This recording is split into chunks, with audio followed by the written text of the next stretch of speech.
আজ না হোক কাল এমন অবস্থা হবে যে ওই সিঙ্গুরের রাস্তায় মমতা ব্যানার্জিকে ধরবে সিপিএম না,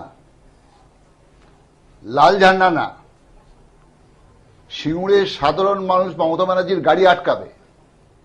মমতা ব্যানার্জি যদি কারো বুদ্ধি পরামর্শ শোনেন, মামলা ছাড়ুন, এক্ষুনি আপনি আউট অফ কোর্ট বসুন, সেটেলমেন্ট করুন টাটাদের সাথে।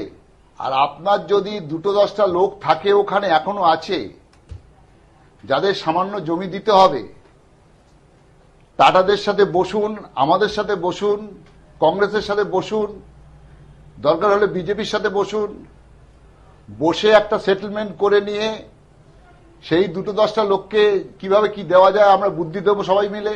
সিঙ্গুর আপনি মেটান, এবং সিঙ্গুর মেটান বাকি 3 বছরে দেশ চালাবার জন্য। কারণ তার সাথে রিলেটেড হচ্ছে আপনার শিল্প আয়ন, পশ্চিমবাংলার শিল্প হওয়া, তার সাথে রিলেটেড হচ্ছে পশ্চিমবাংলার জমি সংগ্রহ করা। আপনি একটা মিটিং ডাকুন, অল পার্টি মিটিং ডাকুন, সিঙ্গুরে টাটাকে নিয়ে আসুন, কংগ্রেসের সাহায্য নিন, আমাদের সাহায্য নিন, টাটার সাথে মিটিং করুন, আউট অফ কোর্ট সেটেলমেন্ট করুন, দরকার হলে বিজেপির সাহায্য নিন। আপনি ভিডিওকনের যে শিলিগুড়ি প্রজেক্ট সেটা করুন, উইপ্রোকে নিয়ে আসুন রাজারহাটে, ইনফোসিসকে নিয়ে আসুন রাজারহাটে, অন্ডালে এয়ারোপলিস এরোপ্লেন তৈরির কারখানা, মারামতের কারখানার কাজ শুরু করুন,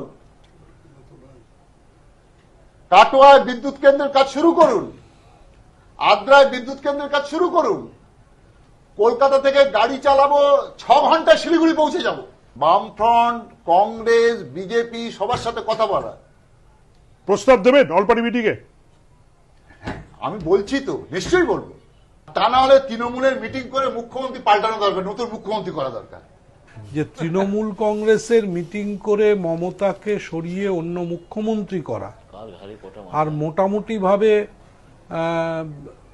দলটা পরের দিন উঠে যাওয়া, এ দুটো সমার্থক।